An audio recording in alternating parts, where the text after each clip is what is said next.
Manado dan sekitarnya, hingga informasi mancanegara akan kami hadirkan untuk Anda. Kita ikuti informasi pertama. Pemirsa, setelah pemilik kapal dan nahkoda ditetapkan tersangka atas tragedi tenggelamnya KM Cahaya Arafah, kini penyidik terus mendalami kasus tersebut. Ditpolairut Polda Maluku Utara, Kombes Pol Raden Jarod Agung Riyadi, mengatakan kemungkinan ada penambahan tersangka lainnya.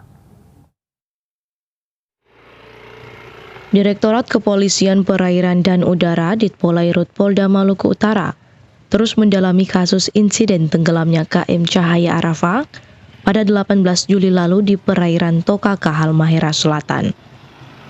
Tragedi yang menewaskan 10 korban jiwa dan 1 korban hilang telah ditetapkan 2 tersangka, yakni nahkoda kapal berinisial A dan pemilik kapal berinisial IS.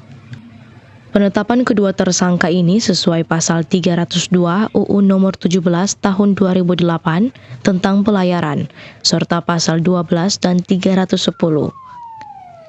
di mana pemilik kapal mempekerjakan nahkodanya dan anak buahnya tanpa ada jasa.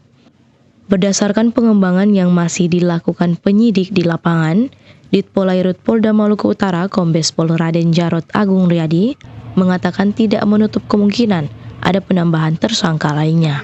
Nanti kan kita juga akan memintakan dari saksi ahli yang memahami betul apakah kapal ini khusus angkutan penumpang atau juga bisa digunakan untuk angkutan barang. Ini kan ahli nanti yang kita mintakan keterangannya.